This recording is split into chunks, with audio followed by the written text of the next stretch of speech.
What if Gotham's Dark Knight dated the Joker's ex? It sounds like the setup for a really bad joke, right? But seriously, what if Batman, the epitome of order and justice, actually fell in love with Harley Quinn, the Queen of Chaos herself? Let's just dive into this wild what-if scenario and see just how it could play out. Our story begins where many Harley stories do, with a massive explosive breakup. Harley Quinn has finally definitively cut ties with the Joker. No more pudding, no more abuse, no more living in his toxic shadow. She's free, but she's also lost. For years, her entire identity was tied to him. Now, she has to figure out who Harley Quinzel, or even this new Harley Quinn, really is. This isn't the Harley from Birds of Prey, who immediately finds a new crew. This is a Harley who's genuinely trying to atone. She's trying to be a hero, or at least heroish. Batman, of course, is skeptical. He's seen her antics, her crimes, her complete disregard for the law. To him, she's just another one of Joker's twisted creations. He watches her from the shadows, expecting her to relapse, to cause another riot, to prove him right. But she doesn't. Instead, he sees her stopping a mugging, albeit with a giant mallet and a few too many one-liners. He sees her returning stolen goods, maybe keeping a small finder's fee. He sees her using her knowledge of the criminal underworld to tip off the GCPD, anonymously at first. The first real turning point happens during a citywide crisis. Maybe Scarecrow has unleashed a new fear toxin, or Riddler has Gotham locked in a deadly game. The Bat family is stretched thin, and Batman finds himself cornered. Out of nowhere, a flurry of red and black barrels into the fight. It's Harley, baseball bat swinging, taking out goons with a wild acrobatic grace. She's unpredictable, chaotic, and completely throws the villains off their game. Working with her is like trying to tame a hurricane, but she creates an opening, and together they manage to save the day. In the aftermath, on a rain-slicked Gotham rooftop, they have their first real conversation. Batman is still gruff, all business. "What was that?" he growled. And Harley, for the first time, isn't putting on a show. She's tired, bruised, and honest. She tells him she's trying to make things right, to use her unique talents for good. She knows she can't erase her past, but she's desperate to build a new future. For the first time, Batman doesn't see the Joker's girlfriend. He sees a flicker of the brilliant doctor. Harley Quinzel, she once was a woman who fell victim to a monster and is now fighting her way back. This becomes their new normal, a strange, unofficial partnership. Harley becomes Batman's wild card. When his rigid, methodical approach hits a wall, her chaotic thinking provides a solution nobody else could see. She can go places he can't, talk to people who would never trust a bat. She's his informant, his secret weapon, and occasionally his unexpected backup. Bruce Wayne starts to fund her new life, discreetly through one of his foundations. He gets her a new apartment, sets her up with therapy, the kind she actually needs, not the kind she used to practice. He wants to give her the chance he thinks she deserves. The rest of the Bat family is not thrilled. Dick Grayson, as Nightwing, is the most open-minded. He's seen people change and believes in second chances, but even he is wary.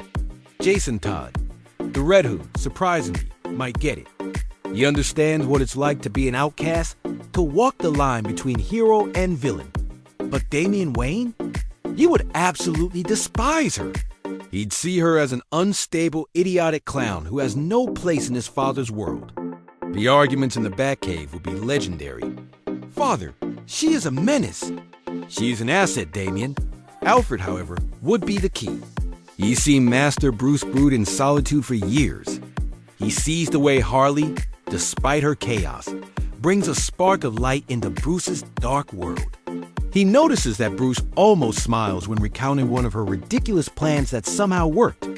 Alfred would discreetly encourage it, maybe leaving out an extra plate of cookies when he knows Harley is coming to the manor. He'd be the one to tell Bruce, "Perhaps a little chaos is what this house needs, sir." The romance wouldn't be a sudden, dramatic affair. It would be a slow burn, built on late-night rooftop conversations. Harley will be the one to break through his walls. She's a trained psychiatrist, after all. She sees the traumatized little boy behind the cowl. She doesn't fear his darkness. She's lived in darkness her whole life.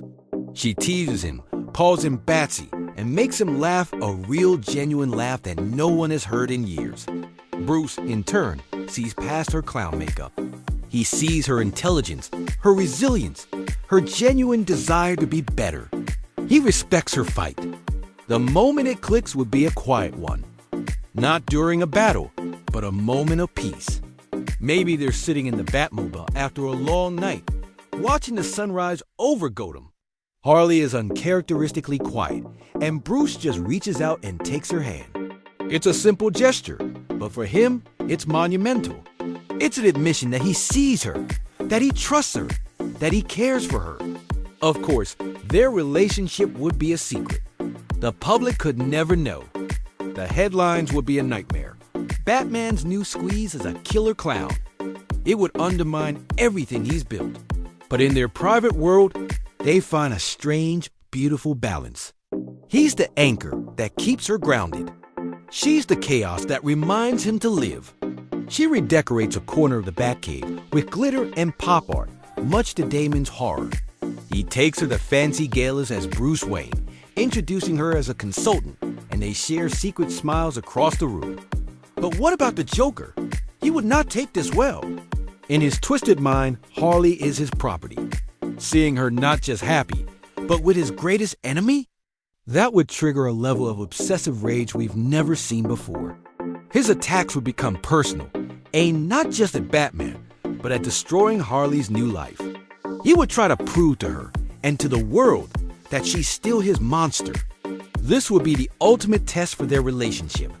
Batman would want to protect her by locking her away, but Harley would insist on fighting by his side. This is my mess, Batsy. We clean it up together. The final confrontation would be epic. Batman and Harley, a united front against the Joker.